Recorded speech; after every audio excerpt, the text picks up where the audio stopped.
Con la rumiación hay momentos del día donde pueden pasar horas y horas y la cabeza no para de dar vueltas, de irse a lugares como el futuro, lo que pasó hoy por la mañana, lo que vienes pensando desde hace 3 o 4 días pero que no logras resolver, y preocupaciones sobre el futuro también.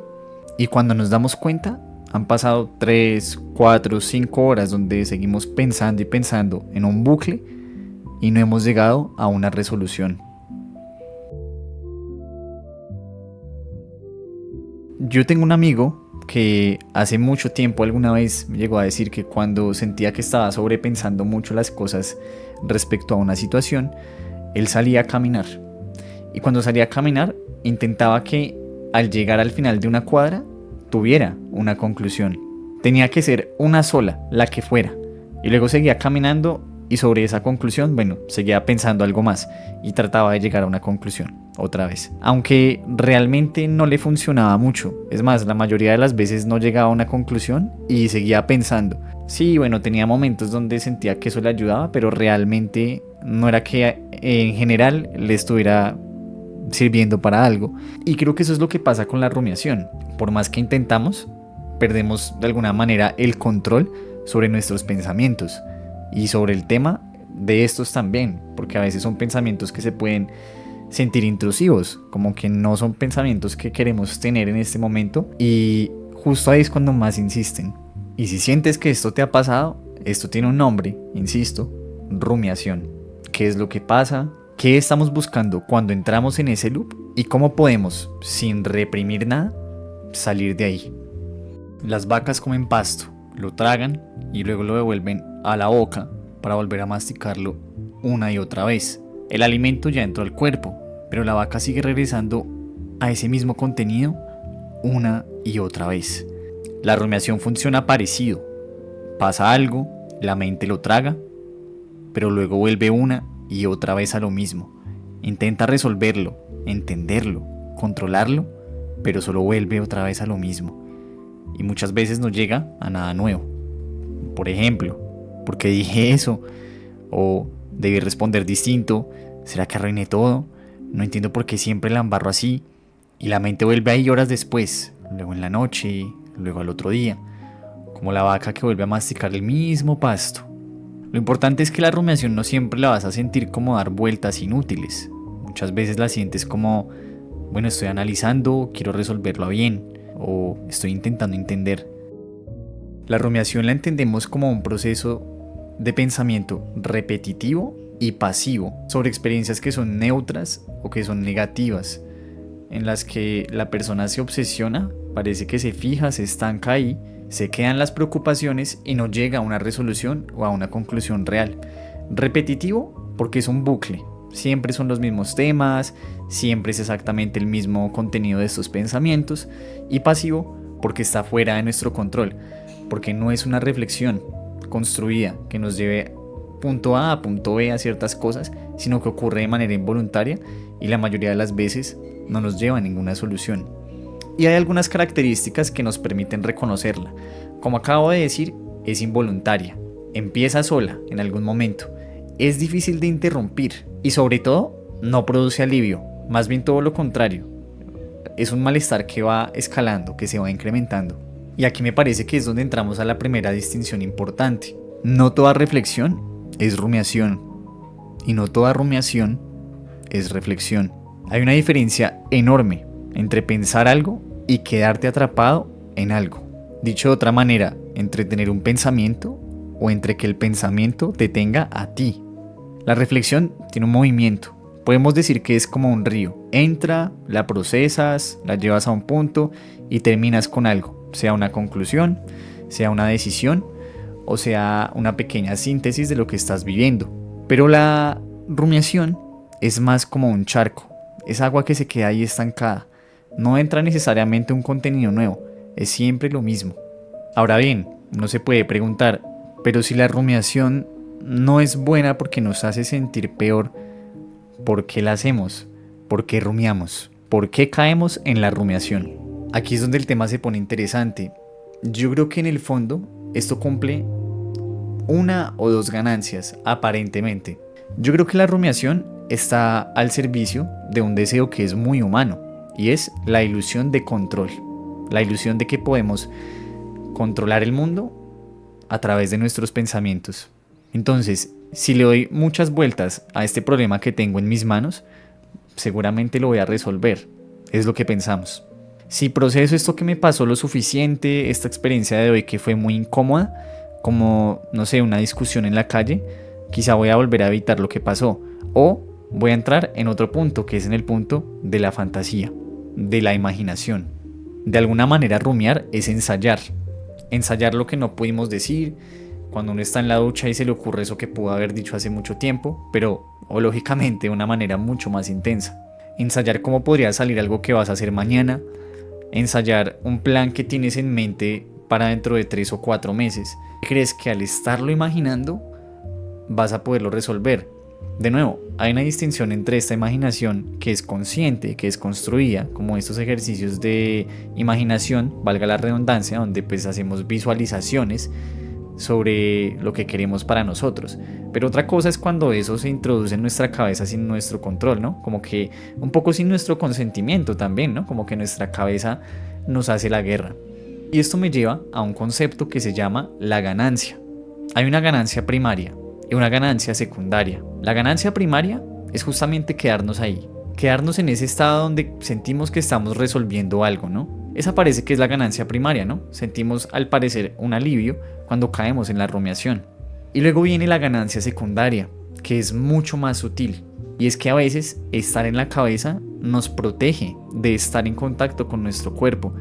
No sé, tal vez de pronto llevas con días teniendo muchas ganas de llorar o con muchas ganas de expresar eso que sientes y crees que encerrándote en tu cabeza pues vas a evitar ese contacto con el mundo, sea con otra persona en una conversación, sea con tu propio cuerpo, y ese contacto muchas veces pues es un poco chocante, por decirlo de alguna manera, también puede ser doloroso. Entonces mejor nos replegamos y ahí estamos teniendo una ganancia secundaria, que es de alguna manera escaparle un poco a ese malestar, aunque igual las cosas no se resuelven, ¿no? Seguimos con ese malestar.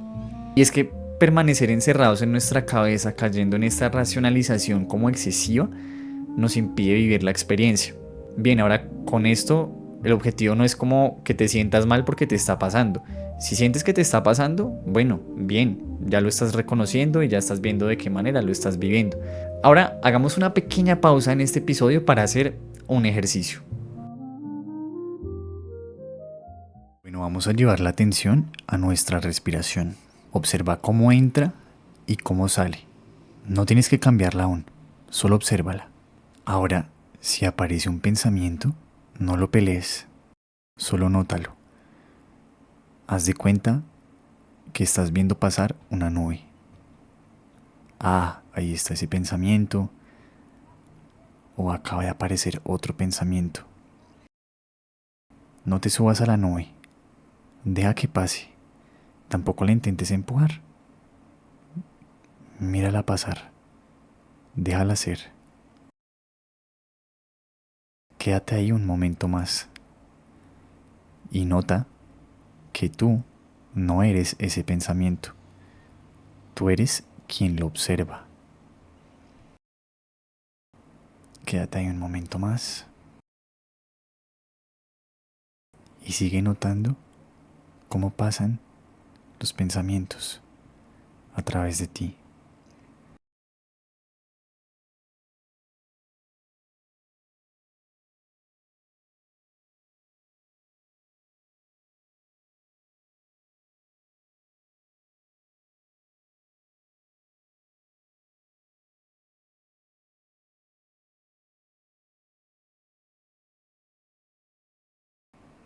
Esta distinción entre ser el pensamiento y observar el pensamiento es muy importante y puede ser liberador, ¿verdad? Bueno, vamos a volver al episodio. Si quieres una meditación o un ejercicio de visualización, consulta en mi canal. Hay muchos más ahí. Cuando te encierras en tu cabeza, hay algo que se queda afuera y es el presente, la vida. Y no es en plan filosófico, no es en plan poético, es de verdad, nos perdemos de la experiencia de la vida. De repente podemos estar caminando por la calle y caminamos y caminamos y estamos en ese bucle de pensamientos y se nos olvida, no sé, que está lloviendo o que está haciendo un sol precioso, o se nos olvida las flores que están al lado de nosotros, o quizá alguien en la calle nos acaba de sonreír, no sé, nos acaba de hacer un buen gesto, nos envió buena energía, pero nosotros seguimos ahí completamente encerrados en nuestra cabeza. Y eso nos impide vivir. Es como si de alguna manera nos estuviéramos encerrando en una torre en la que no podemos salir a respirar el aire puro. Más allá de las metáforas, genuinamente sí pasa que pierdes esa capacidad de asombro, pierdes esa capacidad de relajarte, de disfrutar, de contemplar, de sentir que estás fluyendo con el ritmo de la vida. El asombro y la vida necesitan espacio, necesitan una cabeza que esté libre de esos pensamientos, de ese bucle. Y cuando caemos ahí, es muy difícil encontrar ese lugar para nosotros. Sobre esto pienso en varias frases como de varios autores y autoras célebres que hablan sobre este proceso de quedarnos mucho en la cabeza.